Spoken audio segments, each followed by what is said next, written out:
Daniel Pinheiro. What's up, brother? What's up, Shane? How are you doing, sir? All right, so Daniel is the head instructor and the owner of Team Shark Brazilian Jiu-Jitsu in San Antonio. How long have you had this gym open, man, and how long have you been doing it in San Antonio? Shane, Team Shark has been open for 3 years and a half already. We opened last October from 2014, and we are here now on the second location. I mean, this is your second location? That's the second location, yeah. We are previously in Castle Hills, pretty close. Oh, that's pretty close. Right here, like less than a mile. And then the gym start be small, you know, for the previous gym was too small? That's a good problem to have. It is, right? I was about to say, you shouldn't be complaining. Yeah, I'm not. I definitely not complain, but yeah, now we're here. I double the size, so also we have a showers here, you know, double everything. Convenience, big waiting area, 2 mats, you know, 1 mat, second mat. We can have 2 classes in different time, you know, in the same time actually. Right. So, yeah. What's the significance of the Team Shark? Where did that come from? You know, Shane, I used to train with my brother. When I first came to America, I used to live with my brother Rodrigo, right? And we used to train together at his gym. Beautiful gym, pretty high level gym right here in town too. So he's a world champion, awesome guy, right? Anyway. He has a gym here in San Antonio too? He has a gym too. Is it the one off 1604 and like going towards La Cantera? Yes, sir. Yes, sir. RP BJJ. Whoa, there you go. That's really cool. Nice gym That's too. That's cool, man. Yes. So, and then back then, we have a student that call Michael. His name is Michael. And now he's my lawyer, actually. Very good. Very good guy to know, yes, I guess. Back then he was doing law school. So, and then he started calling me Shark, White Shark, you know. And then one day I say, hey man, why? I mean, hey bro, when we roll, we flowing. I think I have control. I think I'm doing something good. And then from nowhere, you just get me. You sneak attack them. Yes, like you're the jaws of the mat, huh? Exactly. That's when it started. So. And after I stopped work with my brother, and then it's come up in my mind right away, you know, why not Team Shark Brazilian Jiu-Jitsu? So it's a pretty famous name and common name right here in America, and I love it. Everybody, you know, likes it. My students like it, so we got it. All right, so you had told me before we started the podcast that you're 7 years here in the States. Yes, sir. I'm here for 7 years. Actually, it's gonna turn 7 years in May 11th. May 11th, 7 years. So 1 month from now, exactly 1 month. Ooh, yeah. You're right. It is the 11th. So previously, before you came to America, how did you start Brazilian Jiu-Jitsu? What got you into it? Who did you train under? All right. A little background before America, before this fucking toxic place. Exactly. I started Jiu-Jitsu when I was 11 years old, so I'm 39 now. I have 28 years doing that, right? So back then, we used to play in the street. You know, we used to play soccer on the street, on the pavement. And then on my grandma's street, down the street, it has a police department station, right? And then a sergeant guy, a police officer, he used to do in there Japanese Jiu-Jitsu. And then, wasn't Jiu-Jitsu actually originated in Europe? I believe Jiu-Jitsu. I think it was Chinese, Japan. Wasn't it? Or Japan? Japan, yes. It's a lot controversial about that. Oh, okay. And even in Greek, they saying that they used to do some Well, they had Greco-Roman jiu-jitsu, wrestling and stuff too. Exactly. So I didn't mean to throw you off. My bad. Sorry. No, it's okay. So and then, as we play on the streets, we not tend, but we are kids, and then we end up fighting. Yeah. You know? Yeah. Oh yeah. Young boys. Exactly. Yeah. We just fuck each other up until you reach the age where maybe you can go to jail, so you shouldn't do it anymore. Don't do anymore. So you know what's up. And then most of the times, me and my brother got our butts just kick it, you know. Sorry for the language, but that's true. And then my grandma say, you know what? That's not right. Let's try to put those kids in some type of sport that they can learn how to defend themselves. And then she enrolled us on the police station, you know. And then we started. So we started, and then the funny thing, Ocean, is back then we don't have mats, bro. It was cardboard box. Oh, so it's moving around and shit under you? Exactly. And it's dirty and all kinds of shit? We just train on top of car box, you know, cardboard box. You Right. cut Like it. broken down cardboard exactly. You boxes. break it down and then make it like feels like a mat. So good. We never complained actually. I don't remember to complain back then. And then a few months later, my professor, who is I really start the serious journey, because at first place was more just, you know, for us to learn something, some type of self-defense thing, right? And then we got in love, bro. We got in love. Oh, yeah? We are pretty hyper kids, you know, play around all the time, and so imagine, and then you combine this with jiu-jitsu, so it's a good combination. So it started out as probably most people's transition probably starts in some form of self-defense, right? And then you become accustomed to it and you start to love it and it just builds from there. Jiu-jitsu is an amazing sport, you know, Shane. You can get in love easily. If you have some type of competitive feeling inside of you, I believe everybody does, but some people has something higher, right? You're gonna get in love easily. You're gonna love this sport. You know. Oh, You've yeah. been doing it for a few months. Jiu-jitsu, I think Jiu-Jitsu is unique because unlike all these other mixed martial arts disciplines, I believe that at some point all the other disciplines other than Jiu-Jitsu become finite. I think you can take those very far, but with Jiu-Jitsu, there's almost an infinite amount of possibilities and techniques and outcomes that come out of it because there's so much involved between two people, so many limbs, different positions, different body variations, different weight distribution. There's all kinds of different. It's almost an infinite discipline that can just grow and grow and grow. Because it's changed every day. Every day you learn something new. I still learn until now, Shane. You know, I'm teaching my students and learn. Right. Yeah, so you're always the student. The best professor is the forever student. You know? Yes, I am, brother. Right. I'm a kind of nerd on that, to be honest with you. I watch moves. I curse on bullshit on YouTube. You know, because we know what's up. Talk we some know shit about these fakers out there. Man, we know. We know. So if you really are a legit guy, you can tell if it's fake or not. Yeah. So anyway, we always going to have something like that, right? And not only in jiu-jitsu, but I mean everywhere. Right. I believe. So, and then that's why we started. Since then, brother, we never stop it, you know.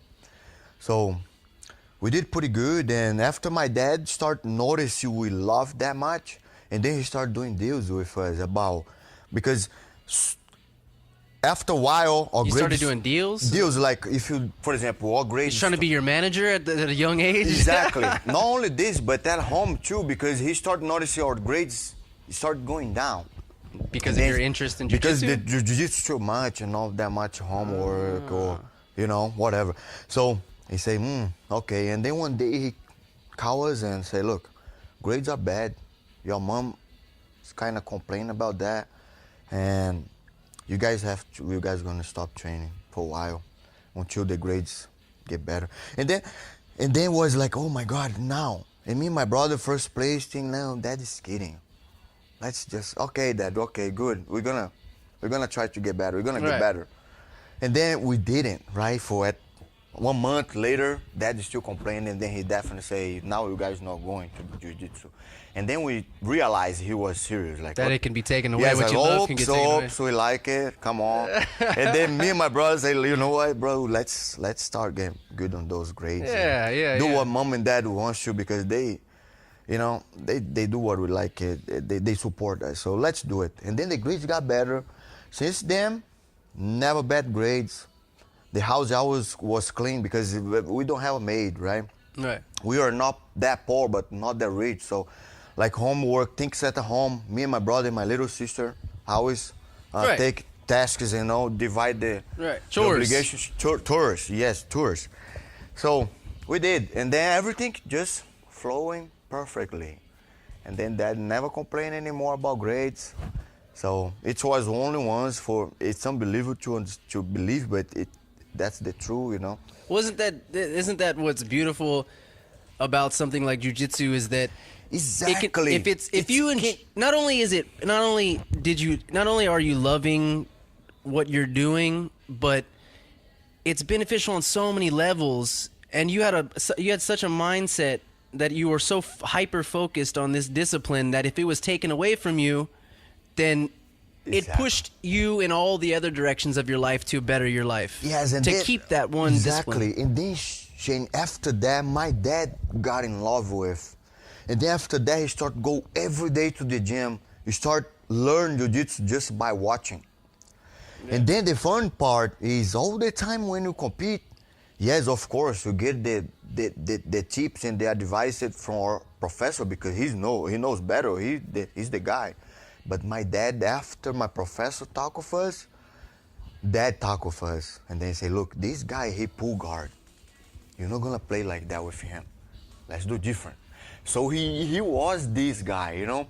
And then everybody in Manaus, which is my hometown in Brazil, loved my dad back then because dad was a joker too. So, you know, sometimes he knows that you are badass competitor. And then he'll poke at you. he has a friend beside him, and then he's faking that he don't know you, and then he say, look, what about this fight?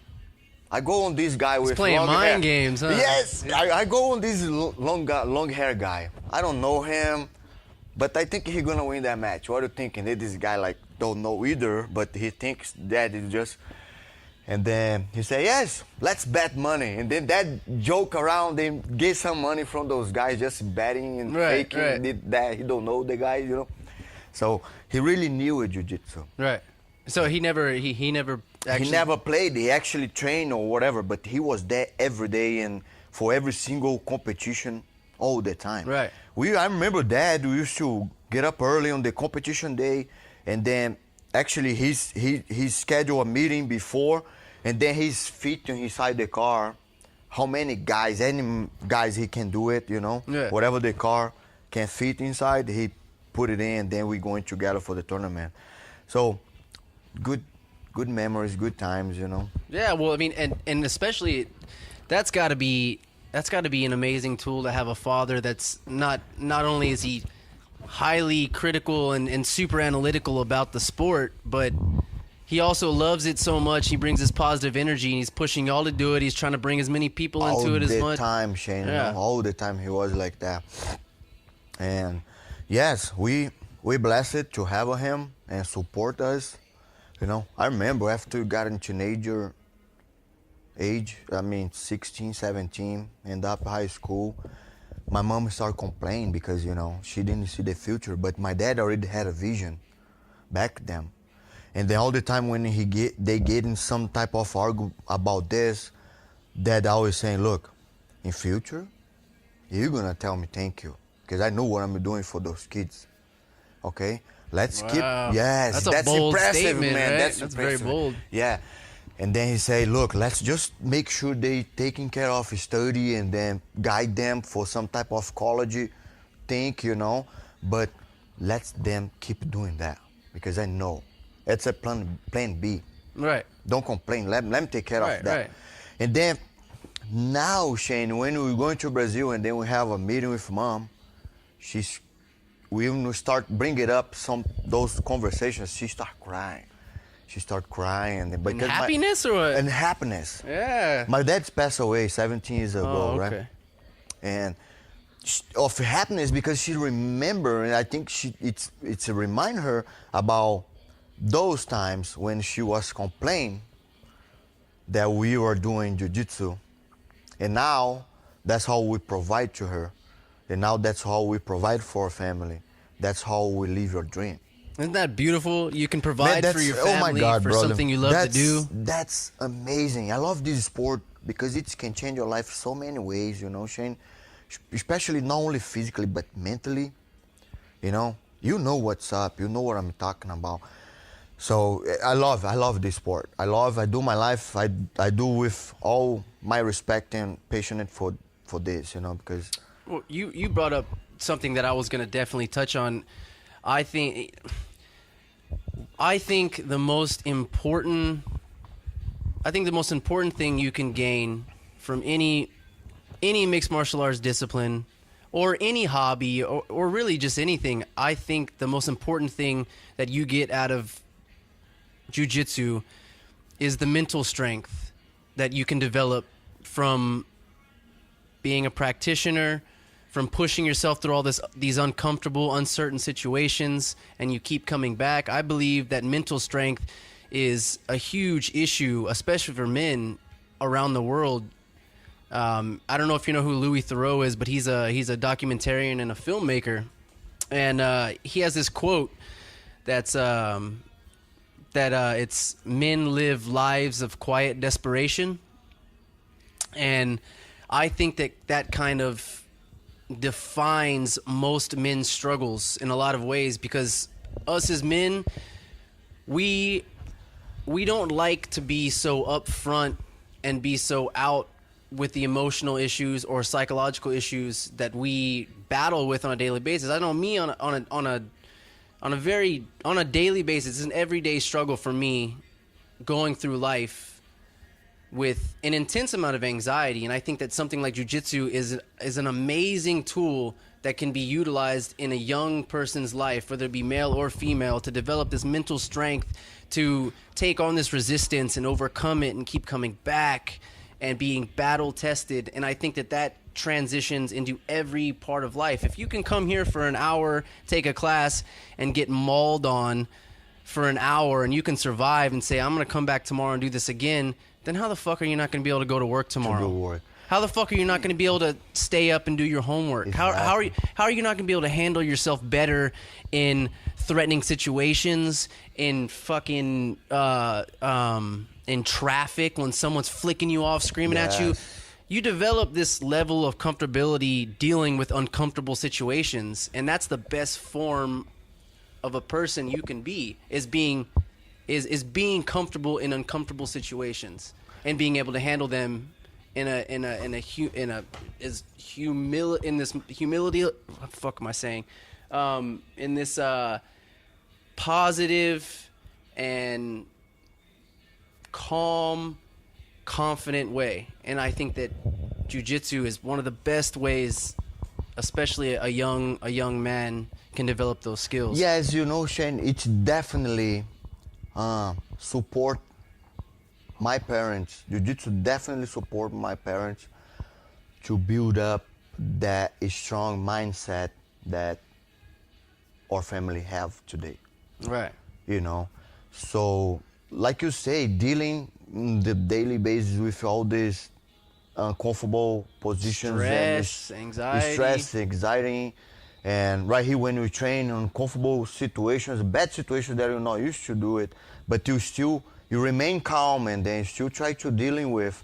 So it's help outside. Oh yeah. You know, and like I said, man, jiu-jitsu is I don't see myself without. I have a plan.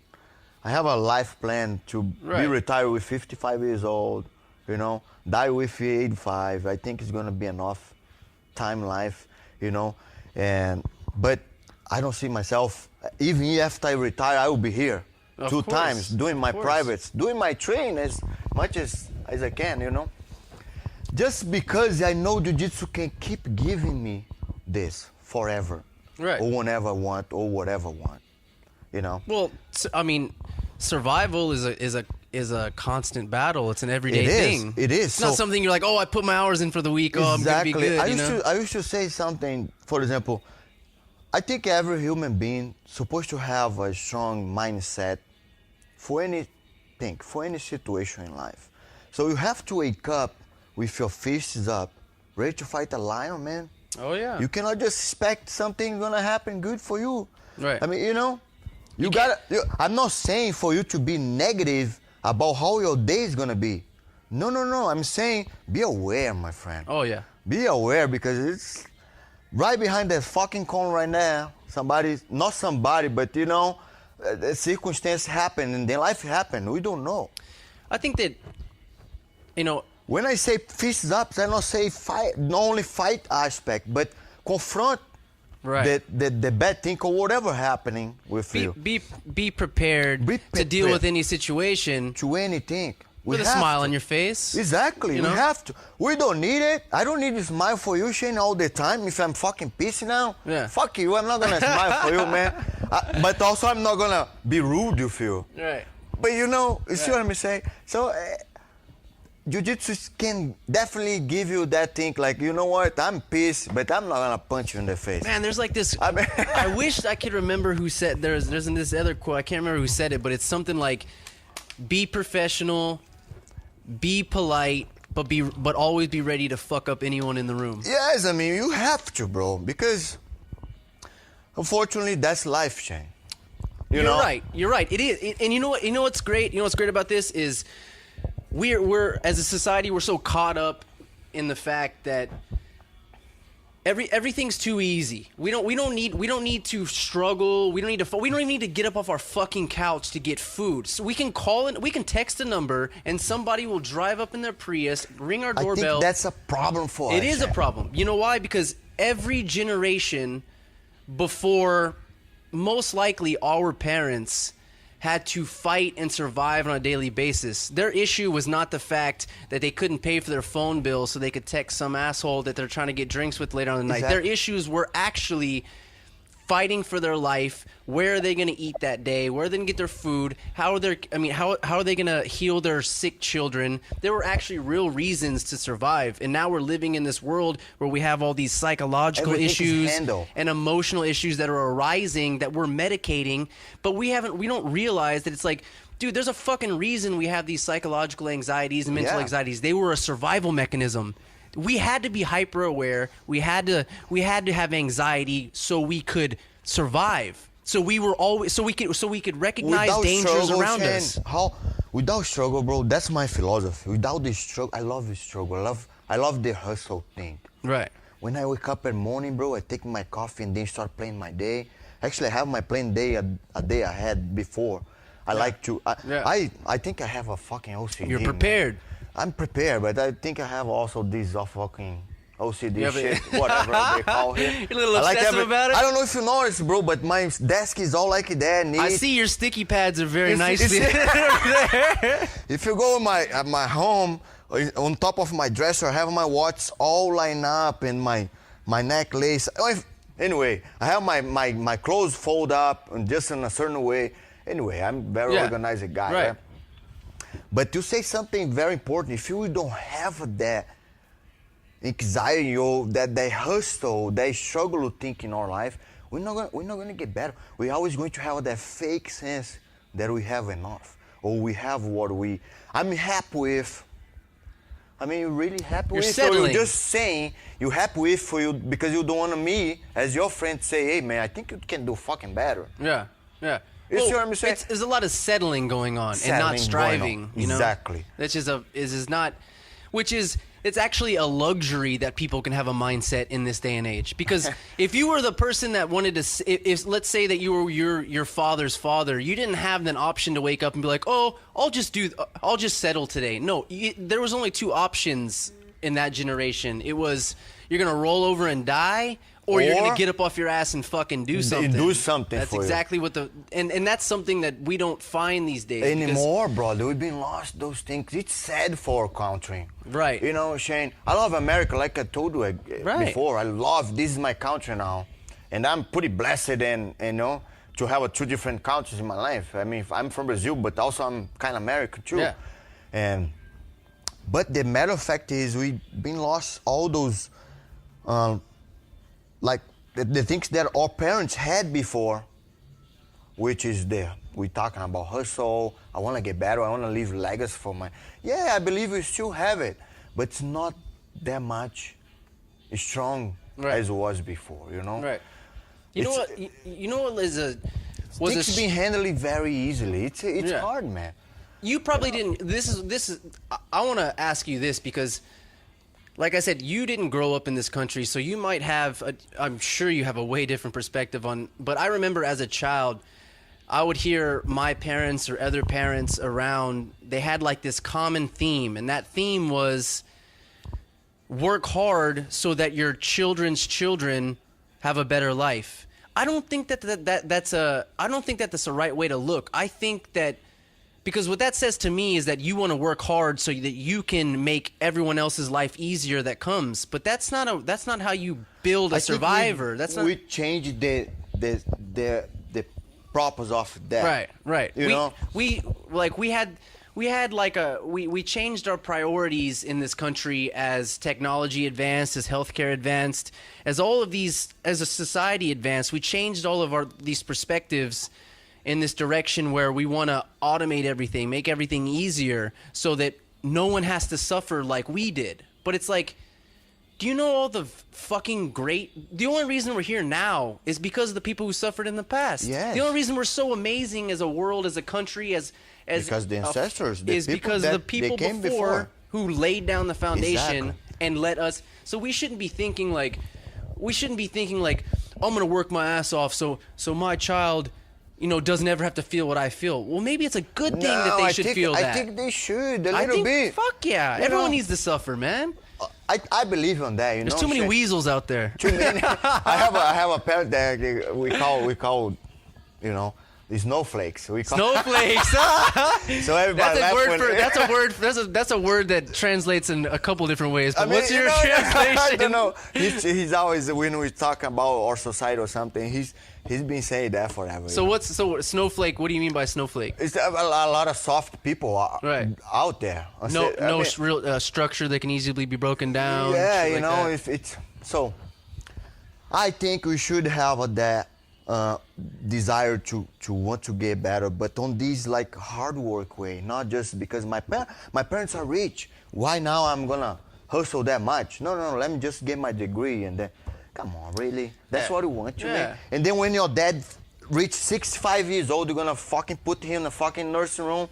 And then he was the guy who'd give you everything? Fuck that. Yeah. It's not gonna happen with me. Isn't that? I think I pray every night for God give me the wisdom to raise my kids with different mentality a little bit, You know how I was fucking stuttering? I'm saying, look, don't put me on a fucking nursing room. I hate you. You better give me a room in your goddamn house, man. Give me that room. And also, if you don't take care of me because you're too busy, we can't hire a fucking hot nurse. Better be. Just to take care of me. She's got to be under 30. I'll die happy, but don't put me in a fucking nursing home. Please. Yeah. It's not making any sense. Well, you know what? You know what's strange is. That's a crazy dynamic that's kind of came out of this whole make future generations easier now, is it's kind of broken families down in a way to where there's not so much loyalty, there's not so much of this real close atmosphere in the family environment, because I think what our mentality is now in society, like I was already ranting about, was that making life easier, or my parents have money so I have something to fall back on. So we don't have to be so close and so loving and so and have this strong family structure anymore, because what we've made important in this country is the money, and it's fucked up because that takes away how we all got here in the first place, which was relying on each other, and it's strange because, like you said, you can be this 30-year-old dude is like, oh, when my dad dies when he's 65, I'm getting all this money. So you decide for the next 35 years you're gonna fuck off and just wait for that money to come. What the fuck you talking about? So what were you using your dad? So what was your dad in the first place? He was just a bank account. But I think it's a parent issue, Shane. Yeah, you're fucking right. It's not. It's our problem. It's not just. It is sort of parenting in a lot of ways, but it's the society now that we're just drowning in. This is what society is. It's sugarcoat everything. You can't call somebody a bad name because then you're gonna fucking cause them to spiral out into this depression. Oh my god! And it's like, you're gonna be a mental abuser. Yeah. What the fuck mental abuser is, man? Yeah. Or maybe you just called somebody a dumb shit because they're a dumb shit. Like they're fucking stupid. Like maybe you just assume, porra. Yeah. Assume, caralho, that you are. So I think, for example, if nowadays, if you spank your kid and then that kid has 10, 11 years old, they're gonna call police. Mm-hmm. Did you say spank? Yeah, isn't that weird? Like we can't discipline our kids anymore without being threatened to go to jail. Because if you do, a lot of people's gonna call you rude, you crazy, we don't do this, I don't want to spank my kid. Hey man, look, it's biblical, it's on the Bible. You have to. I'm glad you brought that up, man. I'm not saying you have to follow. No, I'm not trying to change whatever you believe, whatever I believe. Nobody is to change nobody. Right. But the good things are good things. Right. And then I don't think a little spank if you deserve with the right reason. Yeah. And if you ask what's the right reason, it depends, man. Depends on you. Well, you create the standards of your house. Yeah. I'm not gonna follow the society. The society say you're only gonna spank your kid if he kills somebody. No, he's going fucking to the jail. Well, right. Fuck well, that. society didn't make that child, so why the fuck are you telling me? Yes, You know see what I'm saying? I'm so glad you brought that up, man, because why, as a parent, if you're a parent, I'm a parent, you're a parent, why would there be one right way to raise a child? And on top of that, if you were someone who spanked their child, we're not talking about holding your kid down and beating the shit out of your kid. We're talking about you.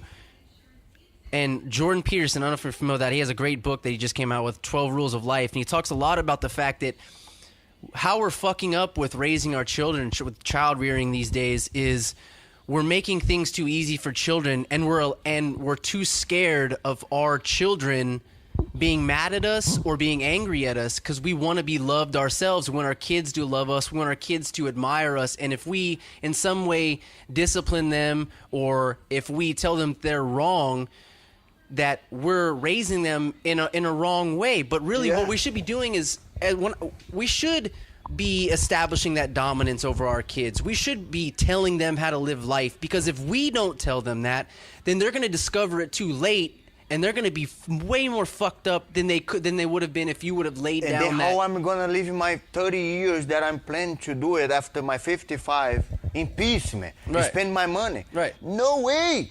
I don't want to have that fucking problem because I didn't raise my kid tough. Exactly. And how are you going to... Okay, you know what I like to tell people that try to criticize this, especially this aspect of, raising your child, is if you don't tell your child that they're wrong, and if you don't show them that they're wrong, if there's not any negative repercussions to when they mess up, then how do you think that they're going to react in a situation when they're in the professional world or in the academic world and they've reached that adversity for the first time? Their mind's going to fucking blow up. They're going to freak out. They're not going to be able, Shane. They're not. Right. That's reality, bro. That's a fact.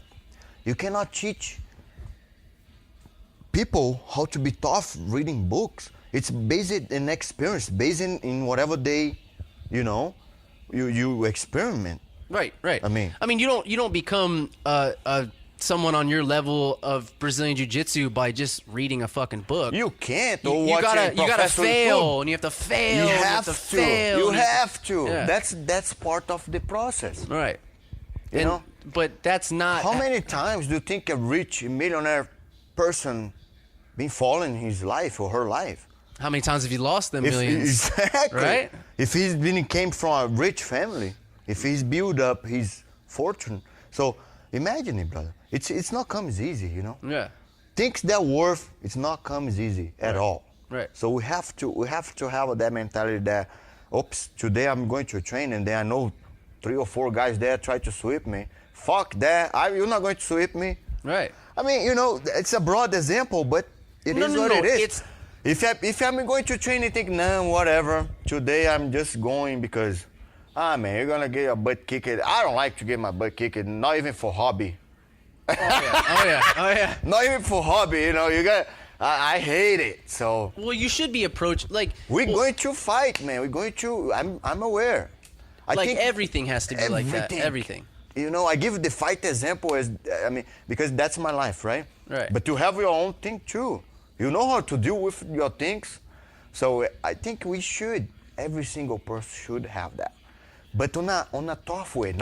You cannot solve things being too soft. You can't. Yes, you can be calm, you can be patient, you can try to solve the problem, right? Address properly. You have to, right? Legally speaking. But you cannot be too soft, because you're even going to screw up on your decision. So that, and if you it's a sticky, I shouldn't say sticky, it's a slippery downfall when you start allowing yourself to take these small defeats. If let's say that if it's something small, like you cut your workout short, but that's you might think that that's not very significant, but that makes it so much easier the next day to be defeated again. And if you allow your mind, if you give your mind an inch, that motherfucker is always gonna take a mile. Always. And so that's why. And I mean, dude, that's the reason why Brazilian Jiu-Jitsu and physical exertion, this resistance that a lot of people are so afraid of, is important. Because fuck, man, it's like, what are you gonna do?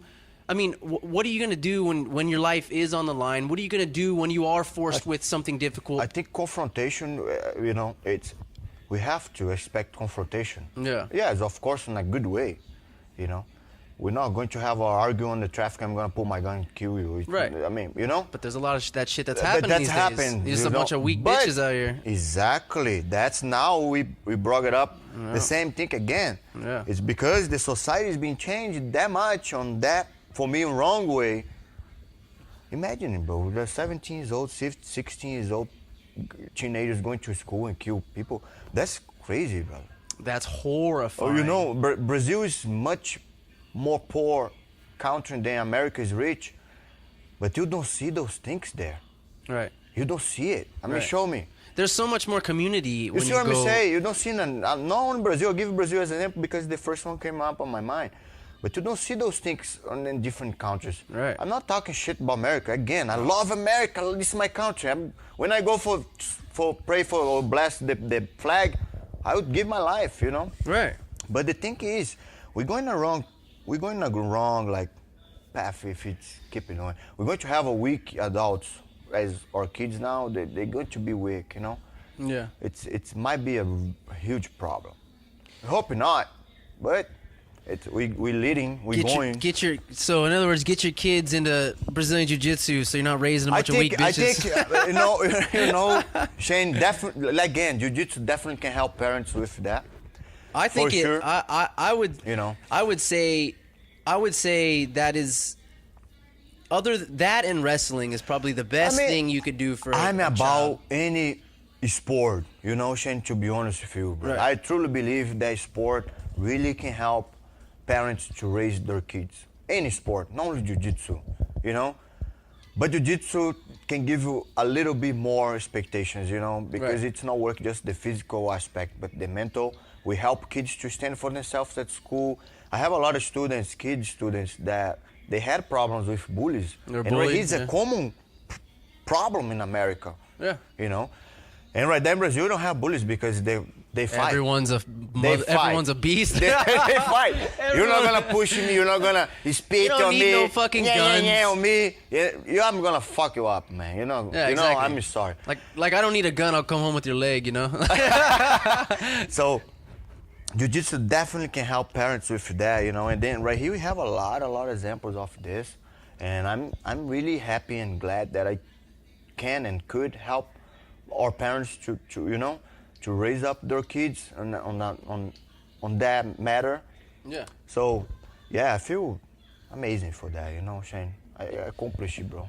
You're doing something for the community, you definitely are. Well, let's switch it up. So you did a little bit of professional MMA too, right? I did. I have 3 amateur fights. Well, where were the? Where they were in Brazil. In Brazil? Yes, and then my first MMA fight was right here in New Mexico. Actually, I have my poster right there on the wall. Oh, as you shit. See. And I have the record of 5 pro MMAs and 4-1. I lost one. I lost my last one. And so as far as striking goes, did you train with anybody here in the States for striking? I used to train with Pete Spratt, one of the best guys right here. I've seen him do a couple local fights. Yeah, man, this guy is a beast, And then he's working with my brother. They are partners. So I had the pleasure to have him as my coach. So I have all the boxing coach too. So they're all good, I believe if you are a real martial artist and then you like to compete, you are very competitive, you have to willing to be open-minded and learn, from different sources. Be the student. Be the student. That's the main key. That's the key for you to become successful in this sport. Right. You have to be open-minded, have to become students almost every day, so. And be constantly putting yourself in that uncomfortable situation. Man, Shane, Jiu-Jitsu requires consistency. So if you're not, unfortunately, if I train, let's give an example. If I train 2 days per week, the guy who's trained 3 times per week, he's gonna beat me. So as long as I will myself to understand that, you can be happy in any gym, in any academy. The hobbyist gym or the competitor gym. Right.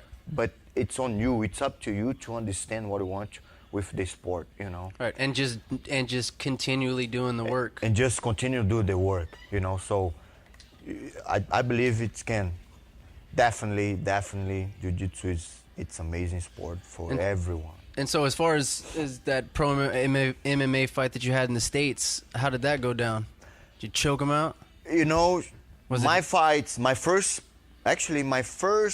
pro was in Brazil. Okay. This one was my first pro here. Right. And then my first one in Brazil, my debut was the one that I passed for 3 rounds.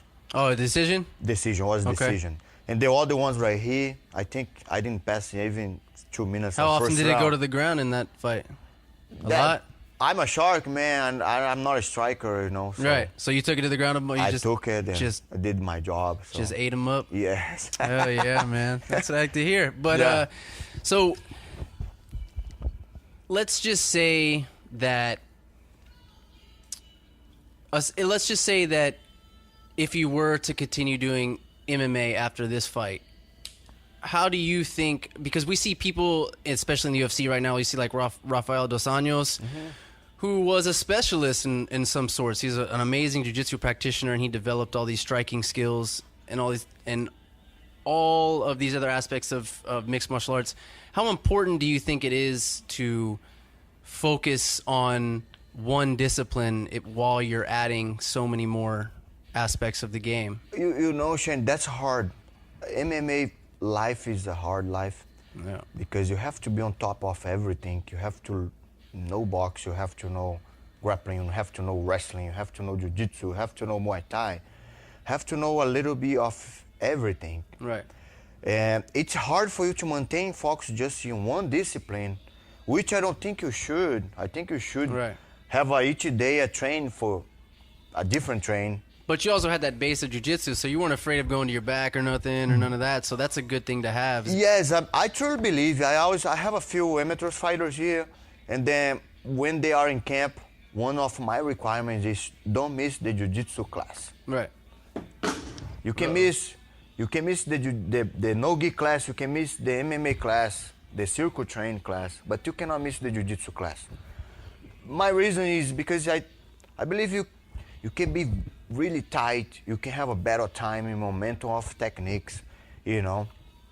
Of course, but if you ask my professor, but we don't fight with gi. Yeah, I agree with you, but imagine if you fight with gi, you can hold somebody because you're holding the gi, what you can do without hold that person. Right. You know, so jiu-jitsu can give you those things. That is, when the fights become ground fight, it's gonna give it to you, you know. Right, being able to utilize those limbs without the excess of material to you see what I'm saying? Yeah, exactly. I get you. So as far as your jiu-jitsu, your style of jiu-jitsu, would you say that, I mean, because there are specialists in the jiu-jitsu world, whether they be leg lockers, arm bars, chokers, all different. Would you say that you maybe not so much specialize in a certain aspect of jiu-jitsu, but would you say that there's some aspects of jiu-jitsu, some aspects of attacking certain limbs or certain tactics that appeal to you more, that are more interesting to you? Shane, I believe that if you are an MMA fighter, you have to train jiu-jitsu. Oh yeah. Most of the fights going to the ground. More than 90%, it's end up on the ground. Yeah, if you get a good knockout, you get hit the right spot, the fights end up right there. But you know, if it's a but there's nothing because we have people like, I don't know if you are like John Danaher and the Danaher Death Squad. I don't know how familiar with what he's doing with Gordon Ryan and Pat Cummings and these beasts of he's essentially, I don't want to say that he's kind of transcended the leg lock game, but he is growing. He does focus on a part of jiu-jitsu that was, I wouldn't say neglected, but maybe I'm wrong on this, but wasn't as developed as the belt and up. I think that's pretty cool. Maybe that's just in America. No, that's pretty cool. I think it's, for example, what Eddie Bravo did with his flexibility and then start create that Bravo Jiu-Jitsu the rubber guard and everything. You know, but the thing is, I think they are very specific for the person. Right. You know, so for example, certain techniques from Ed Bravo, I cannot do it because I don't have that flexibility. Right. But it's pretty cool to see it. Or like some people have long legs, may Yes, not be it's very good pretty at triangles. cool and- to see he's developing this, you know, Right. and add on the community. That's awesome. Right. You know. Do leg locks scare the shit out of you? Man, yes, you know, Shane, because it's really dangerous, man. Exactly. There's so many ligaments and so many Ligaments bones in on your the legs. knees and bones tendons. Tendons, man. It can make you. That's like be out that could be a for- career ender if you fuck up Oh someone's my leg. God, for sure. You know, for sure. But that's our duty to be aware about, you know, and Yeah. learn and how to defend and follow the flow. Yeah. For example, now in Jiu-Jitsu, a lot of people don't play the berimbolo anymore. Now it's lapel guard. It's always good for you to be on top of what's going on. Right. You know, for you to Just like with anything, technology, whatever the fuck it anything, is. exactly, you know. And especially for Jiu-Jitsu, which is changing every day. Every day you see different moves and different. Oh my God, what the fuck? Really, I can Exactly. do that like a magic, man. So, yeah. Well, let me ask you about this because I read a lot about this. I hear a lot about this. And if you don't want to say it, you don't have to, but what is your opinion or what has been your experience maybe about the use of marijuana in jiu-jitsu? Do you have an opinion on that? Or Shane, I think base it on studies and all this. I think it can help you, you know. Yeah. You know, a lot of good competitors and high level competitors, they've been using CBD oil to healing injuries and all this. Right. So But CBD is the non-psychoactive cannabinoid, but as far as THC is the psychoactive. I don't know. It's as you have to smoke. I think it can hurt your lungs. Well, you long can term, whether it be smoking or ingesting. or ingesting. I just you know. mean as far as actually performing jujitsu and using the psychoactive element of THC. Do you have I think you, everything in excess, it's bad. Right. You know, Shane. But I was just curious because I just you hear about people using marijuana during Brazilian Jiu-Jitsu because it's able to kind of you can hyper focus your attention on what you're doing. You can kind of flow better. You're open a little more. Yeah. It's kind of takes the ego out of it a little bit, and you're able to kind of just focus on what you're doing and I know, focus you know, the mind. Shane, I have a lot of friends, high-level competitors that I'm not gonna say names. It's Right. not convenient. But man, when after those guys give you a ball or smoke something, Yeah. what the fuck you doing, man? Right, And yeah. They just, you know, they show up with a different things and they, like you said, they put a hyper focus on something that Mm-hmm. it was hiding. So I think it depends, bro. I don't mind. It depends on the I don't- person, yeah. Yes, depends on the person, you Right. know. I don't have nothing against it. Okay. I don't want to, you know. I was just curious to get your Yeah. opinion on it because I know a lot of people. Like really I said, I rely have a on lot it. of friends who does, and they are world champions and absolute champions, and Yeah. I mean, I don't think it's bothered them. No, Or it's hurt them, you know. I think it's interesting, man, because Yeah.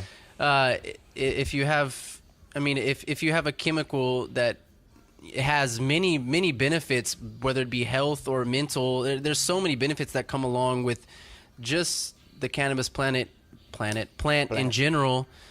That if you can utilize that, you know, one of those chemicals, and like I said, there's 79 different cannabinoids in the plant as it is already, and if you can use one of those chemicals to help you focus on something and to help calm your mind on something to where you can elevate your game in Why a way not? that's cool, Why right? not? Yeah. I don't see it's hurt at all. You Yeah. know?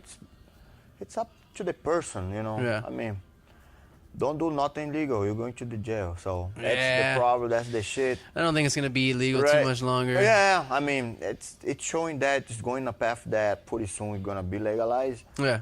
And you know, if it's beneficial, why not? You Hell know? yeah, man. Yeah, you don't need to use things because people's using because it's fun. Yeah. I mean, you have to, you know, be conscious that you do on your own, and if it help you, why not? Right, each his own. If it's it works hurt for you- you, then cool, man. You know, that's Well, my opinion, man. Daniel, thanks so much for doing this, man. Thank I you, really Shane. appreciate it, I dude. appreciate it, man. Yes. It was a lot of fun. And like I said, man, we didn't know each other before this, but, you know, when I get back into jiu-jitsu and catch up on some of these bills, I'll definitely be coming here, man. Cam, you have the door up for you anytime, man. Thanks so much, brother. Appreciate it. All right, Shane. Take care, brother. Just we there. We good? Oh, let's see. Oh, shit.